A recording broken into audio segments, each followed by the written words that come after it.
Is Usopp gonna slay a dragon?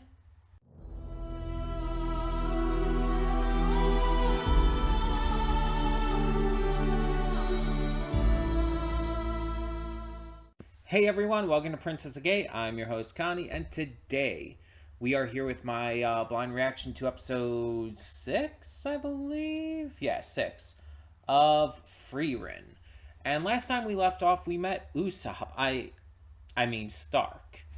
But let's be honest, it seems like he's very similar as a character. He's a coward.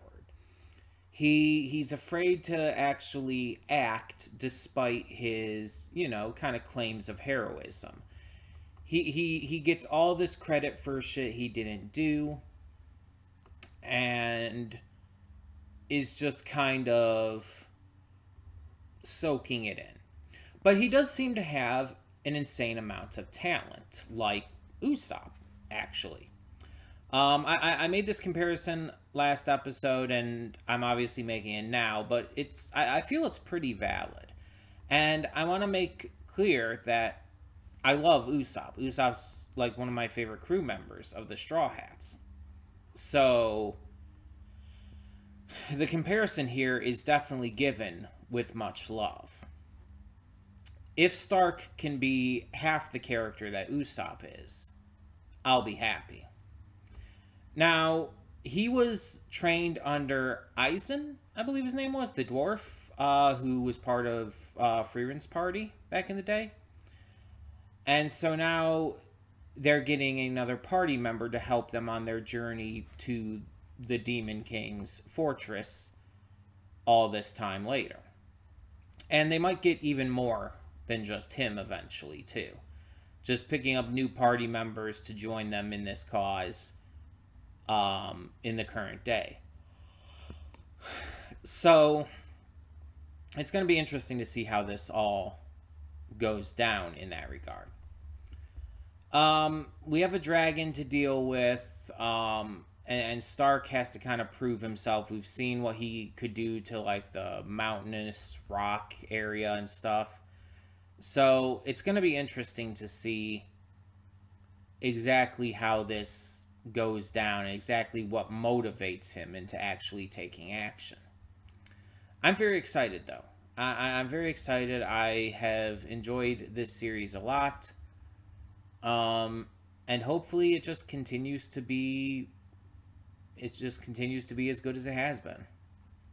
But we're going to get this started. No more time to waste. And before we do, I do want to let you all know, I want to remind you all that we have an awesome array of great content to check out on this channel.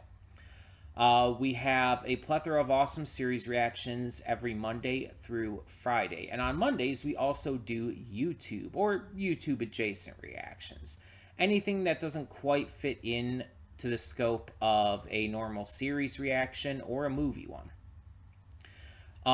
Basically shorts, specials, mini series that just don't have enough episodes to count as a full series, stuff like that. And going back to movie reactions, we do have those every Saturday and Sunday.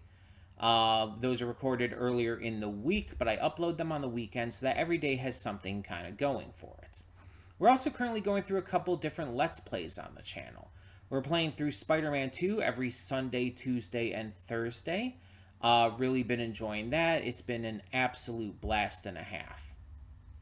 And we are going through Anno Mutationum on Saturdays. Anno Mutationum, for those who don't know, is a donation reward Let's Play. And if you wish to engage with the donation reward Let's Plays, there's a couple videos on the channel that you can check out, or there's going to be another video that's going to discuss it this week in regards to just the general upcoming reward month and everything that goes with that. So a lot of sources to look for, but there's always going to be something that'll give you the information you need. That all being said, let's just get in with this and see what this episode has in store. So, when the screen fades to black, pause this redirect and go to the description below. Follow the link to the reaction because, yes, we do redirect all of our reactions here on this channel. I know. You don't want to have to do all these extra clicks just to get to the reaction. It's annoying. It's a lot of work. But you know how YouTube's copyright system is. It's honestly shit.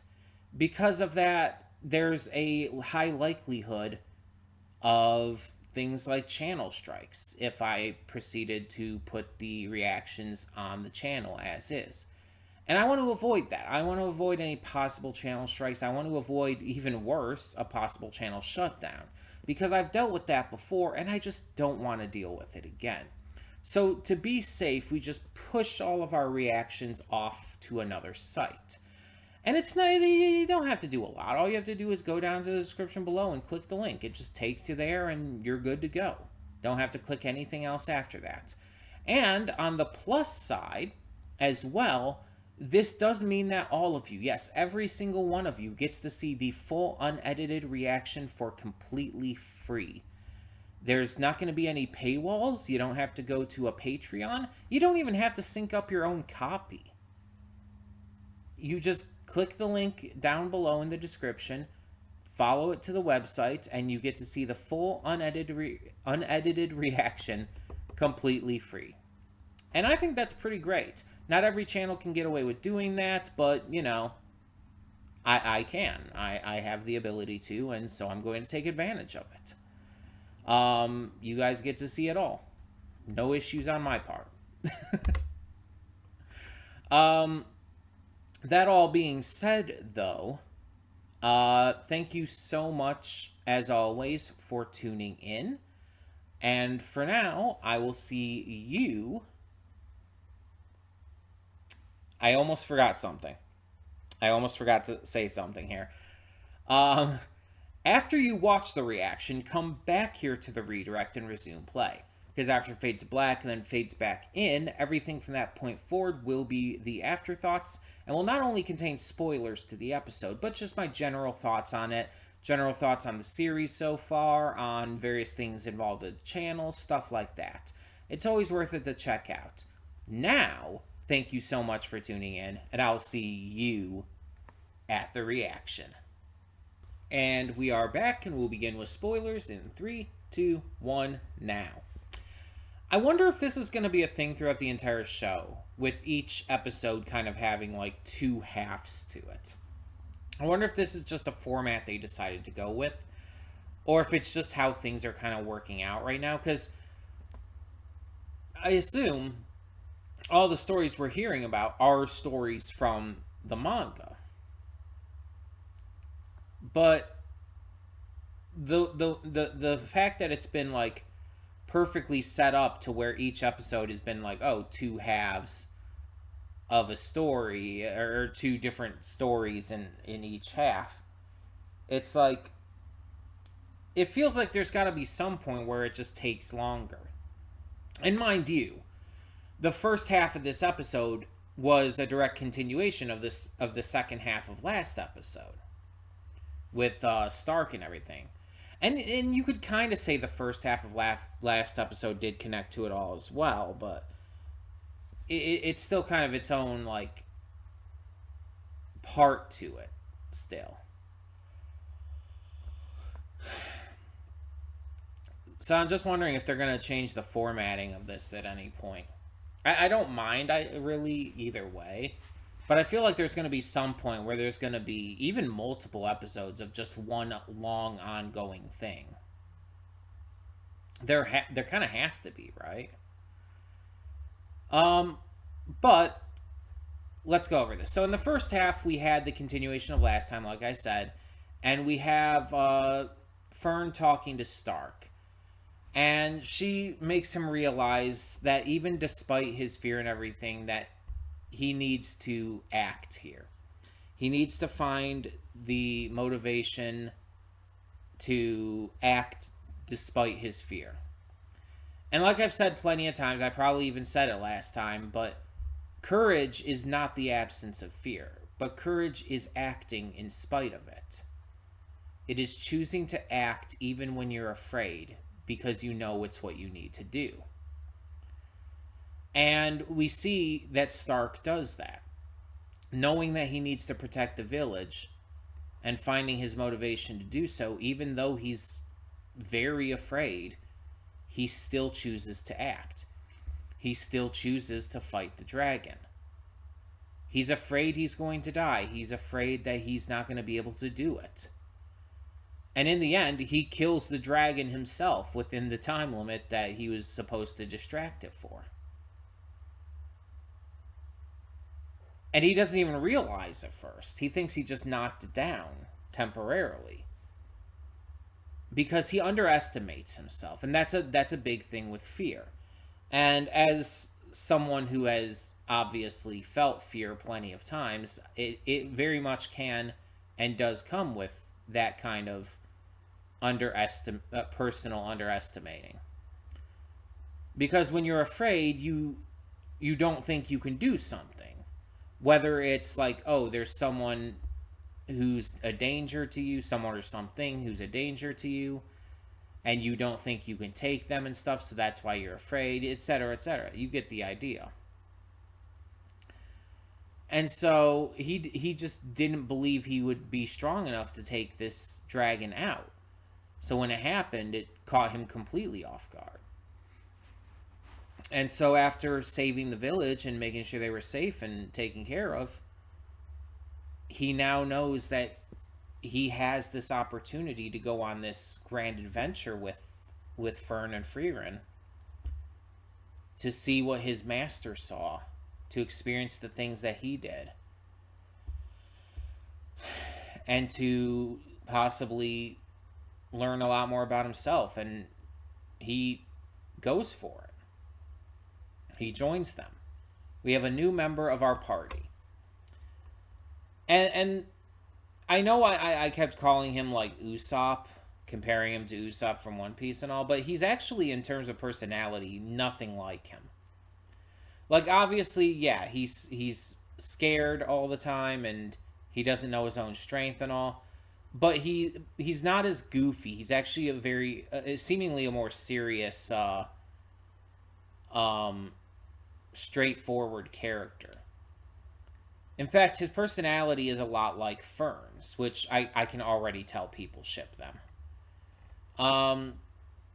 They're very quiet and self motivated and focused, and they're just they don't show necessarily a huge amount of emotion until it's something that's, you know, a big deal to them. Like, you saw Fern, like, talking to him and trying to get the scope of him and everything. And she's very quiet, and you could see her, like, staring daggers at him at a couple points, but she's not really showing a huge range of emotion until she's, like, asking him about, like, oh, hey, you don't actually want to stay here for years, right? What would you say if I told you about that? He's like, I don't want to do that. And then she opens up at that point. She's like, right? We got to do something. You're normal. It's fun whenever they do get to show emotion, when they aren't as stoic as they a lot of the time are. Let's be honest. And we see that as well with the second half. So the group goes to this border village that leads to the northern lands. And the gates are closed because of the dangerous battles going on there with the remnant forces of the Demon King's army. So Frieren plans to stay there, study some magic, figure some things out, but stay there for upwards of 2 years, Fern finds out. And while Frieren is perfectly okay with this because, you know, her long-ass lifespan makes 2 years mean practically nothing to her, Fern is not about it, and we find out, like I said, neither is Stark. So while Frieren is off doing her thing, the other two start asking around, trying to find any possible way to get across the border, without much of any luck. They end up coming across Frieren, who is sneaking around, and they find out that she's being followed by the guard, who in reality just want to apologize because they found out who she is. Because, Frieren is actually pretty famous. Pretty well known. And we've seen this before. This isn't a new thing by any means.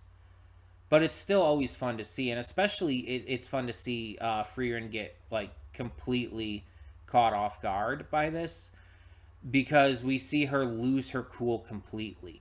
This normally calm, cool demeanor just completely drops. She gets very nervous once they start, like, kind of praising her, and she's like stuttering and like, like bouncing around, not knowing what to say or how to act. It's like, oh my god. Like, I talked about this. I don't know if it was last episode or the episode before, but I talked about this where I've heard people refer to Frieren as autistic, and I mentioned I could see that. Yeah, I can very much see that. Just kind of locking up, not knowing what to say, moving around aimlessly without any real reason. It's like that can very much be a symptom of, autism. It can very much be someone who, or something that someone with autism would do. And as I said before, I am someone with autism, so I'm speaking from a place of knowledge there. From a place of, yeah, that's the shit I do. Whenever I get nervous talking to someone, especially if someone starts like praising me or anything like that, it's like I do almost exactly the same thing. I very much stutter over my words and kind of just like bob back and forth, not really knowing how to act or speak in the moment, just kind of like very awkward. I very much do that. I know it's like not something you'd be able to tell from watching me on the camera and everything, even if you've been a viewer of the channel for a long time. But it's like when I'm like talking to people in real life, I'm very quiet and shy. I tend to be extremely like not antisocial, but I'd say more um reclusive. I'm not good with people. So when I'm around a lot of people, I tend to get very quiet. I do that. I stand in like one place, kind of like bobbing around. A lot of times I'll be like shifting on my feet because standing in place for a long time makes me uncomfortable. Stuff like that. And it's pretty accurate to what we see here. And I mean, you could obviously just chalk that up to her being just generally nervous. You don't have to be autistic to be nervous and everything. I'm just saying, it's like I can see why people are saying that, because that is something that I, as an autistic person, and other autistic people I've known do. So it's like, it's a reasonable conclusion.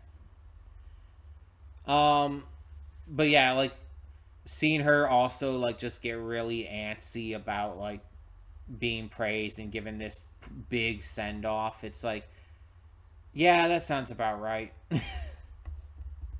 Like, I actually am very extroverted. I love being around people and around crowds and stuff and everything.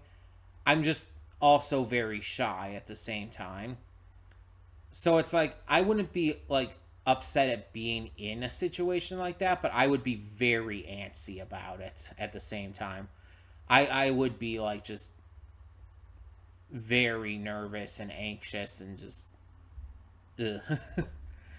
But again, I would love to actually be in that situation because I'm an extrovert. I love being around people. I love being in social situations. That's why I love going to conventions so much, even when they're exceptionally packed. um, but yeah, this was another really good episode. We're really getting properly introduced to our new party member, and I'm excited to see where that goes, to see how he continues to fit in and how this relationship dynamic changes. So, all of that being said, I do want to remind you all that we have a lot of great content to check out on this channel. Every Monday through Friday, we have a plethora of awesome series reactions, and on Monday, we also do specifically YouTube, or at least YouTube adjacent reactions. Anything that doesn't quite fit into a full series or movie one. And speaking of movie reactions, we have those every Saturday and Sunday. They're recorded earlier in the week, but they're uploaded on the weekend so that every day kind of has something going on for it. We're also currently going through a couple different Let's Plays on the channel. Spider-Man 2 every Sunday, Tuesday, and Thursday, and Anno Mutationum every Saturday. Anno Mutationum is a donation reward Let's Play for Matthew Vasquez. If you wish to know how to engage in donation reward Let's Plays, there are a couple videos on the channel, but I would actually suggest checking out the new one that came out on the same day as this. It's also an announcement video for the June double reward month. And if you're watching this at some point in the future, just like look up a video that says like June double reward month and PS5 in it. If you look up a video that has like both of those tags in it, you should find it no problem. That all being said, you can also ask me in the comments below or on the Discord. You can direct message me there. Whatever is most comfortable for you. But for the time being, let me know in the comments below, what did you think of this episode of Frieren? And for now, I'm Connie and I'm signing off. See y'all next time.